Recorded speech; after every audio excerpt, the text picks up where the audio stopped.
tu ne peux pas le sortir de là? Mais parce que c'est un poisson. Si tu le sors de son aquarium, il va mourir. Je t'ai dit non. Oh, mon Dieu.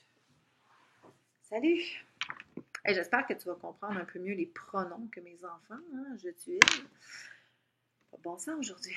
Donc, j'ai pensé justement te faire une capsule sur les pronoms. C'est parti.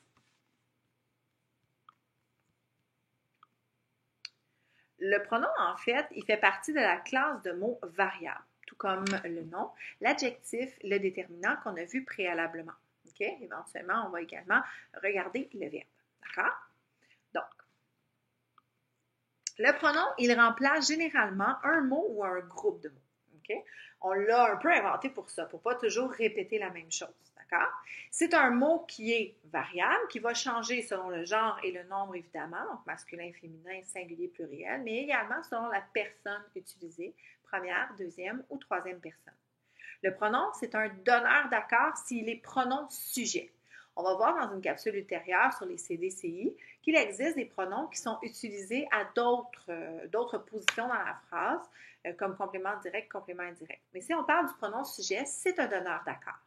C'est lui donc qui donne le genre, le nombre et la personne éventuellement au verbe, aux adjectifs qui l'accompagnent. Par exemple, si je te dis Maurice et Pierre donnent un coup de main à mes voisins, eh bien, je pourrais remplacer l'ensemble de mots ici, le GN, Maurice et Pierre, par le pronom il au pluriel. D'accord? Et je vais donc accorder mon verbe en conséquence. Si je te dis Samantha est si gentille, je vais remplacer Samantha par le pronom elle pour tout simplement venir parler de Samantha et de ne pas toujours dire Samantha, Samantha, Samantha d'une phrase à l'autre. D'accord? Le pronom le plus connu, c'est le pronom de conjugaison. C'est le pronom qui est le plus utilisé. Donc, il existe à 3 personnes.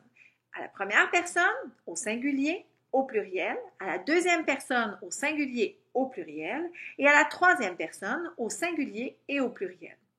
Donc, lorsqu'il est utilisé à la première personne, je me moi, j'ai apostrophe, un apostrophe, au pluriel, tu as le nous. À la deuxième, tu te toi, t'es apostrophe, le vous. Et à la troisième, le il, elle, on, elle apostrophe, le lui, le ce, le soi, le la, le en, le i. Et au pluriel, tu vas avoir le il et le elle au pluriel, évidemment, le leur, le les, le eux, le i, le en, etc. OK? Donc, attention avec le pronom de conjugaison. On va le voir d'ailleurs dans une capsule ultérieure, mais avec le la, les, entre autres, le leur, i, en, le nous, vous, parfois, ce n'est pas un pronom sujet, c'est un pronom qui vient en fait créer un écran entre ton sujet et ton verbe et ça fait parfois, ça te donne donc de l'hésitation au niveau de ton accord. On va le voir dans une capsule ultérieure quand on va parler des mots écrans. D'accord? Il existe d'autres sortes de pronoms, c'est pour ton information.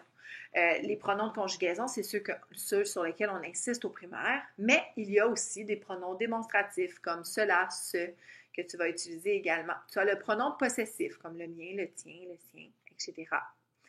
Tu as également des pronoms relatifs, le qui, le que, le pronom indéfini, plusieurs, aucun, c'est logique, hein, on ne peut pas trop savoir précisément, et les pronoms interrogatifs, qui, quel, lequel, etc.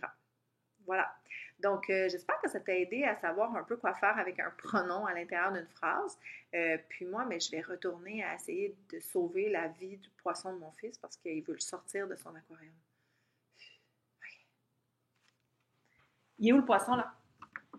Mais tu peux pas mettre le poisson dans la piscine. Je comprends qu'il sait nager. Mais oui, son